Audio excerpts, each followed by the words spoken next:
بعض جانوروں کی صفتوں کو اپنانے کا معصومین نے حکم دیا ہے، فلاں جانور کی طرح رہو، فلاں جانور کی طرح رہو، فلاں کو دیکھو اس نے کیسے اپنی زندگی کو گزارا ہے، وہ کیسے اپنی زندگی گزارتا ہے۔ جانوروں کے بارے میں، حیوانات کے بارے میں مثلا فرمایا سانپ کی طرح زندگی گزارو۔ ارے سانپ، ہم اشرف المخلوقات، اور معصوم فرما رہے کونو بالحیہ، سانپ کی طرح زندگی گزارو۔ سانپ کے اندر تین، اب علت لمبی ہے، میں اس میں جاؤں گا تو پھر حاشیوں میں چلا جاؤں گا۔ سانپ کے اندر تین خوبیاں ہیں، یعنی اس کے اندر اگر 50 برائیاں ہوں گی نا اس جانور میں، ہمارے اعتبار سے، اس کے اعتبار سے تو وہ برائی نہیں ہے، اس کے اعتبار سے وہ برائی نہیں ہے۔ بچھو کا جو زہر ہے بچھو کے اعتبار سے برا نہیں ہے، وہ ہمارے اعتبار سے برا ہے۔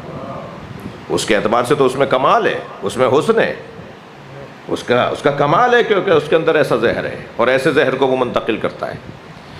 تو ہر جانور کے اندر، اگر سانپ کے اندر 50 برائیاں ہوں گی نا، تو معصومین فرما رہے 50 کو کیوں دیکھ رہے ہو برائیوں کو؟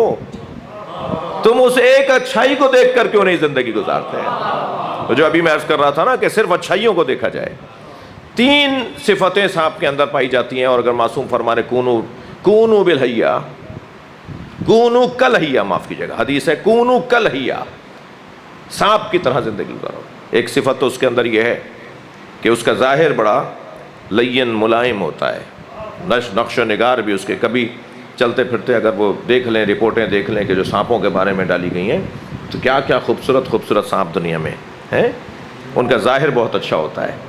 ان پہ اگر کسی نابینا کو، آنکھوں والا تو نہیں لگائے گا ہاتھ، نابینا کو کہیں کہ ذرا ٹٹول کے دیکھو کیا لگ رہا ہے، تو وہ کہیں گے بہت ملائم کوئی چیز ہے، بہت ہی نرم کوئی چیز ہے، بڑی اچھی لگ رہی ہے ہاتھوں کو۔ اس کا ظاہر ملائم بھی ہے، اور ظاہر نقش اور نگار کی وجہ سے خوبصورت بھی ہے۔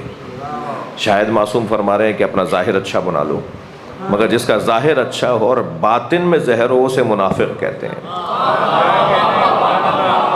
منافق کی مختصر تعریف یہ ہے، جس کا ظاہر اچھا ہو اور باطن میں زہر ہو۔ تو یقیناً یہ نہیں فرما رہے حضرت۔ پھر دوسری صفت سانپ کے اندر یہ ہے کہ سانپ اس وقت تک حملہ نہیں کرتا جب تک کہ اس پہ حملہ ہو، حملہ نہ ہو، یعنی حملہ کرنے والے پہ حملہ کرتا ہے۔ سوئے ہوئے کو نہیں ڈستا، بچوں کو نہیں ڈستا۔ پاگل سانپوں کی بات نہیں کر رہا میں، پاگل سانپ سوئے ہوئے کو بھی ڈس دیتا ہے، جی بچوں کو بھی ڈس لیتا ہے۔ لیکن اگر سانپ پاگل نہیں ہے، ہر جانور کی اپنی فہم ہے، اپنا فہم ہے، تو وہ بچوں کو نہیں ڈسے گا۔ کیوں؟ اس لیے کہ پتہ ہے یہ مجھے مارے گا نہیں، یہ سو رہا ہے مجھے کچھ نہیں کہے گا، اس کے اوپر سے گزر جائے گا، برابر سے گزر جائے گا، ڈسے گا نہیں۔ تو شاید یہ فرما رہے ہیں کہ جب تک حملہ نہ ہو تم بھی حملہ مت کرو۔ لیکن اگر یہ مان لیں تو ایک اور جگہ حدیث میں فرما رہے ہیں کہ اگر کوئی حملہ کر دے تو خبردار پھر بھی اسے موقع دو کہ وہ توبہ کر لے، اس پہ حملہ نہیں کرو۔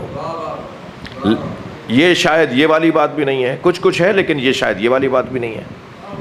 شاید جو بات مثلا بات آئی تھی تو میں کہہ رہا ہوں، شاید اس وجہ سے فرمایا کہ سانپ کی طرح زندگی گزارو، کہ سانپ جب تنو مند ہو جاتا ہے، صحت مند ہو جاتا ہے، موٹا فربا ہو جاتا ہے، تو پھر وہ زمین میں سوراخ کر کے 40 دن کے لیے ایک جگہ زمین کے اندر جا کے بیٹھ جاتا ہے، بل بناتا ہے اپنا خاص، اس کے اندر جا کے بیٹھ جاتا ہے، بغیر کچھ کھائے پیے 40 دن گزارتا ہے، اور پھر 40 دن بعد اس بل سے نکل کر آتا ہے، تو کیونکہ دبلا ہو جاتا ہے تو کھال اتارتا ہے، اپنی اس کی کھال اتر جاتی ہے، نئی کھال آنا شروع ہو جاتی ہے، یعنی وہ اپنی زندگی کا دوبارہ سے آغاز کرتا ہے، نئی زندگی کا آغاز کرتا ہے۔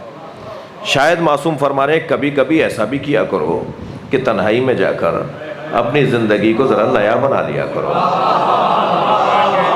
اپنی غلطیوں کو وہاں بیٹھ بیٹھ کے سوچ کر اس کے تکرار نہ کرنے کا عہد کر لیا کرو۔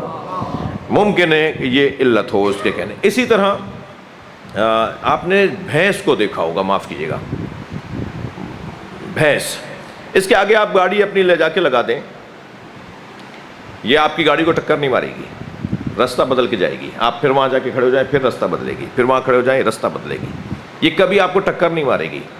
میں بھی اسی بھینس کی بات کر رہا ہوں جو پاگل نہ ہو، ہاں جی، جو اپنی فطرت پر ہو، جو اپنے فہم کے مطابق زندگی گزار رہی ہو، وہ کبھی بھی آپ کے سامنے آنے پر آپ سے لڑے گی نہیں، راستہ بنائے گی۔ یہ بہت اچھی صفت ہے۔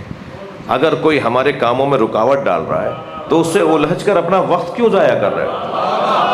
اپنا دوسرا راستہ لو، اپنے معاملات کو آگے بڑھاؤ۔ جانوروں میں جیسے مرغی ہے، اب آج جانوروں پر ہی بات تھوڑی سی ہو جائے، یہ جو مرغی ہے یہ بزدل بھی ہے اور کنجوس بھی ہے. ہاں اگر کوئی سے دانہ مل جاتا ہے تو کونے میں جا کر اکیلے کھانا چاہتی ہے، ساری مرغیاں پیچھے پیچھے بھاگ رہی ہیں مگر یہ ان کو کھلانا نہیں چاہتی، یہ کنجوس ہے. اور بزدل ایسی ہے کہ آپ کو پتھر پھینکیں، کوئی لکڑی پھینکیں، ہاتھ کا اشارہ کریں، آپ قریب جائیں تو بھاگے گی.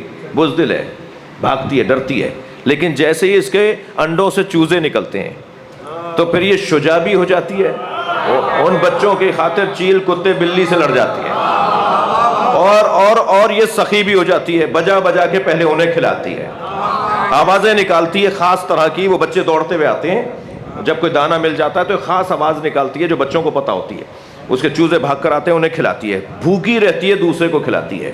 یعنی جو کنجوس بھی تھی، جو بزدل بھی تھی، وہ شجاع بھی ہو گئی، وہ سخی بھی ہو گئی. کیوں؟ اس لیے کہ اسے کسی سے محبت ہو گئی ہے. اور کسی سے محبت انسان کو سخی بھی بنا دیتا ہے اور شجاع بھی بنا دیتا ہے.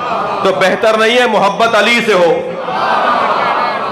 جو ہمارے وجود میں شجاعت کو بھی لے کر آئے اور سخاوت کو بھی لے کر آئے. صلوات پڑھ لیں محمد و آل محمد.